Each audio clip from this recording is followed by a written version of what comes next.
The Democratic Party has this profound skill in snatching defeat from the jaws of victory. He's just wrong. He's just wrong. He might lose this election, and the Democratic Party will push Trump's 2020 agenda. That's what they're running on. That to me is crazy. It's crazy because it's not true. He's doing the thing that conservatives do, where they just imagine something and then they become horrified of that thing. Friends, if you have a second or two, click like, comment down below. I would really appreciate it. Thank you guys, and I hope you enjoy the video. Unrelated, because I'm not calling Hasan a anti-Semite. Newsweek interviewed him, so I do want to review this either today or tomorrow. The Democratic Party has this profound skill in snatching defeat from the jaws of victory. What is this take? What is this take? What is this take? 2018, we had a good election cycle. 2020, we had a really good election cycle. 2022, we had a really good election cycle. I believe we're going to have another good election cycle with 2024. Like, what? He's got to go all the way back to 2016. Like, and it's a socialist. It's a goddamn communist lecturing the Democratic Party on how to win elections. It's like, bro, do you not think that, like, if you're going to be a communist, like, fine, it's fine to listen. If you want to, like, armchair quarterback Democrats and tell them how they should be winning more elections if only they did A, B, and C. Like, don't you think you should have something to show for it? Like, shouldn't you have demonstrated an ability to consistently win national elections before you start lecturing other people? Like, why would I take any advice from a communist? I would rather take advice from a MAGA person for how to win elections. It's an issue that they would not have had. I would rather take advice from MAGA because at least they can win elections. Like, why would we take advice from a communist? Who is, like, why is he in a position to lecture Democrats on how to win elections? Victory. It's an issue that they would not have had if they had leaned on where people were hurting and how they were going to help them. And they did. They did lean on those things, and they passed like the ARP was the largest domestic stimulus program in history. We capped the price of insulin at $35 in the IRA. He went to bat for unions and helped secure, like, the railway union people, for example. He helped them behind the scenes secure their paid sick leave. His administration was like a part of those negotiations. Like, they did more stimulus with the ARP than Trump did with the CARES Act or the HEROES Act. They forgave student loan debt. They've forgiven like a total of 10% of all student loan debt. What is he talking about when he says, like, the Democrats aren't, like, meeting people where they're at and, like, helping them with their material conditions? He's just wrong. He's just wrong. Oh, God, he's wrong every time he opens his mouth. It's didn't like, do that. They went with a very conservative lean. The Democratic Party's, like, harm reduction strategy as a way to just, like, shame voters away from extracting concessions and just voting for the Democrats every single time without making any demands whatsoever, as they actively push a lot of people in the base of the party away. If you rely on that. he thinks that he is your dude. Like, you and your audience are not the base of the Democratic Party. You're not. Okay. The base is like a median voter in Georgia or Pennsylvania. That without offering things to people, well, then you're inevitably shrinking your base. Yeah, like, it's not offering things to your voters to do a permanent expanded child tax credit or a $25,000 grant for first-time home buyers or a $50,000 tax credit for entrepreneurs for new business startups, for expanding Medicare to cover in-home costs. Like, these are not, like, tangible benefits. These are not, like, tangibly good offerings to give your voters. God, man. Like, who is he to lecture anyone? Seriously, who is Hasan to lecture anyone on how to win elections? It just drives me insane. Like, it would be one thing if his movement had started making, like, serious gains, you know, in the Congress, right? Or maybe if Bernie had done better in 2020, maybe if Bernie had convinced enough primary voters to make him the nominee instead of Biden, you know, if there was some, like, serious momentum for his movement, but I don't even know what his movement is, because people like AOC and Ilhan Omar and even Rashida Tlaib, definitely Ayanna Pressley, are not sufficiently, like, left enough for him. So I don't know what, like, his movement is. We don't have any communists or socialists elected to the Congress because it's a wildly unpopular ideology in the United States. And I would argue that people like him are not doing that movement any favors. I don't think he's like growing their movement. He's just turning more people off. It drives me insane. Like, who are you to opine on what you don't give the Democrats credit when they actually do good policy. You call it like marginal. He tried to do sweeping student loan debt. And do you know who rejected him? The Supreme Court. Do you know how they were able to reject him? Because there's a 6-3 majority on the Supreme Court. Do you know how they got to a 6-3 majority on the Supreme Court? Because I'm losing my temper. People like Hasan, in part because people like Hasan use the massive platform that they have to tell their audience that there's really no difference between Democrats and Republicans. It doesn't matter if a Democrat or Republican wins in 2016, even though Ruth Bader Ginsburg was like 152 years old. And we all knew there was a serious risk that she wouldn't make it to 2020. And that wasn't enough. So maybe if you guys would have taken the Supreme Court more seriously in 2016, he would have been able to forgive more student loan debt, but you didn't. So this is the position that we're in. And you want to blame Democrats for this? You want to blame Hillary Clinton for this? Really? Democracy requires participation, okay? It requires participation. In a rational, functional democracy with like rational actors, you know, going to the voting booth in 2016, they would have stopped and they would have asked themselves, like, what could possibly go wrong if we allow Donald Trump to win in 2016? Let me think about this. Like, what could the potential consequences be in terms of the Supreme Court?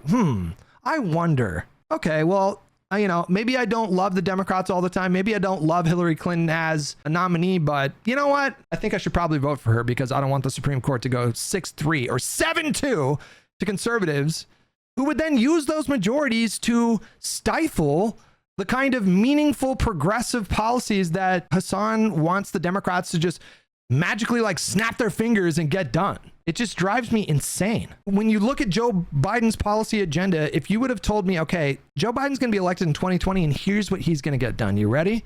If you would have gone back in time, you would have told me in 2004, you could have spared me like a year or two of deep depression and apathy after George W. Bush got reelected. If you would have gone back in time, if you would have told me we're going to elect Joe Biden in 2020, he's going to pass a historic investment in climate.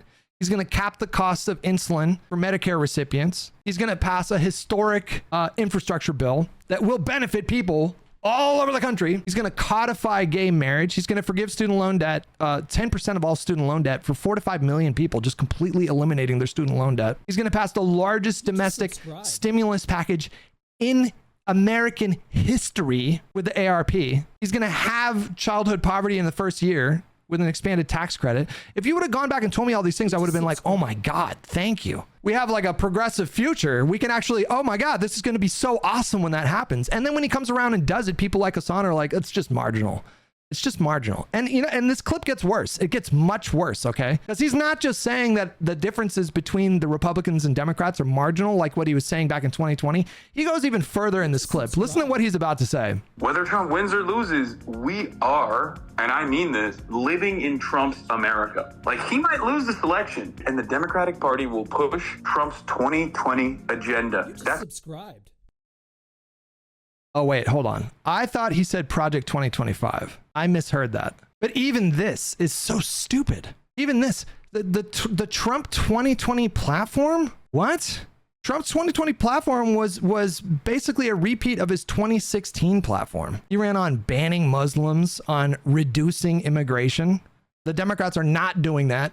The border policy does not mean we're reducing immigration overall. That's not what that means. Donald Trump wasn't running on an expanded child tax credit, you know, and a $25,000 grant for first-time home buyers and all that. He wasn't running on expanding Medicare to cover in-home costs, which is huge. Which is that's like one of the most, I don't know if she actually gets that passed, that might be the most significant policy passed since the ACA. If we can get Medicare to cover in-home costs for elderly people, do you have any idea like how much relief that is going to provide for millions of American families who are dealing with an elderly loved one? You know how much stress just gets eliminated if something like that gets done? Like, it's actually insane. For him to say that Kamala is running on Trump's 2020 campaign because she moved to the center on immigration after the entire electorate moved well to the right on immigration. That does not mean she's running on Trump's 2020 agenda. Like, we're beyond hyperbole. He's just lying. He knows that he's full of shit on this. This is just a lie. It's not honest. And he knows it's not honest. That's what they're running on. That to me is crazy. It's crazy because it's not true. That to me is genuinely terrifying to think about. He's doing the thing that conservatives do where they just imagine something and then they become horrified of that thing. You know, you just cook something up in your brain and then you become afraid of that thing. It's like, bro, you did that to yourself. Yeah, it would be horrifying if she was running on Trump's 2020 agenda. Thank God she's not. Thank goodness we don't have to worry about that because it's not even happening. It's very, very frustrating, guys. It's very, very frustrating. Your framing of Kamala moving to the center on immigration is the issue. Huge Overton window shift that Democrats don't seem to be interested in combating. You seem to think that like the way to win voters over after they've shifted massively to the right on immigration is to what? What do you want them to promise? What do you want Kamala to promise? What policy would you like to see her do in an electorate where 60% of the voters want mass deportation? What would you like to see her do? If you were advising her on immigration policy, like what would you suggest? She's running on tightening border security. She's not running on reducing immigration. There's a difference here. The bipartisan immigration bill was like, it is not Trump's policy. It is way better than anything that Trump proposed. I wish people like Hasan understood you don't have any leverage whatsoever if you just let Republicans win elections, okay? Joe Biden was moved to the left on a number of issues. After he won, he moved to the left on student loan forgiveness. He moved to the left on certain issues that were in ARP. Like, I think he went farther in the actual ARP than what he actually promised on the campaign. Because when he won, he invited like Elizabeth Warren and Bernie Sanders, literally invited them and their teams into the room when they were crafting policy. Centrist, moderate, middle of the road, Joe Biden invited the progressive left into the negotiating room when they were crafting policy after he won. If your position is like, if you don't get everything that you could possibly get from Kamala, you're not going to vote for her. What kind of concessions are you going to get from Donald Trump? Again, the issue of the courts cannot be overstated. If you just let Republicans win over and over and over again and appoint judge after judge after judge after judge that was hand selected from a Heritage Foundation list, good luck on your policy platform 10 years from now. What do you think a 7-2 conservative majority Supreme Court is going to do if President AOC, in 2034, if President AOC signs Medicare for all into law and some lawyer in Texas challenges the law? What do you think the Supreme Court, a 7-2 conservative majority Supreme Court, is going to do with your Medicare for all bill 10 years from now? They're going to wipe their ass with it. They're going to be like, no, unconstitutional. They'll find some way to rule against it. All because of people like Hasan. No, not all because he plays a part in this. He has some responsibility for all of this. If we could activate young voters, and I'm almost done with this rant. If we could activate young voters in this country, like really activate them and get voter participation for under 35 voters to be like 60%, 70%, we could literally change the fundamental makeup of the country. You guys realize this? We would have free healthcare for everybody. We would have free public college for everybody. We would have paid sick leave for everybody. We would have paid family leave. We would be like a sock-dem Nordic state if we could get young people to take elections seriously and recognize the pivotal differences between these parties. And when Democrats win, they win in spite of people like Hasan, in spite of him, who he is actively working to convince you just subscribed young, dumb undergrads or whatever that the way to fix the system is to just burn it all down. It just drives me insane. What an insane thing to say. Just everything about this clip was so triggering. Every sentence he said rose my blood pressure. First of all, he talking about how like Democrats are always losing. Like, what generation do you live in? Are we back in the 80s? Like, what are you talking about? Democrats always lose. He says Democrats are always losing in the middle of a 6.5 year sustained win streak. Like, what are you talking about?